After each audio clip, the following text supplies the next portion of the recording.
अस्सलाम वालेकुम। दुनिया के अंदर एक बीमारी चल रही है जिसका नाम है शुगर। बड़ी नामुराद बीमारी है। इस बीमारी से बचने का इलाज मैं आपको बता रहा हूँ। 50 ग्राम लहसुन छिला हुआ, 50 ग्राम अदरक, 50 ग्राम पुदीना, 50 ग्राम अनारदाना जो हकीम की दुकान पे मिलेगा, इन चारों चीजों की चटनी बना लो।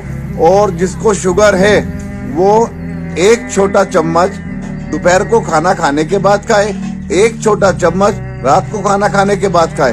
15 दिन 20 दिन आप ये खाओ, अल्लाह रहमान इंशाल्लाह शुगर खत्म हो जाएगी, नॉर्मल हो जाएगी। और इसका इस्तेमाल करने से ना शुगर घटेगी ना बढ़ेगी।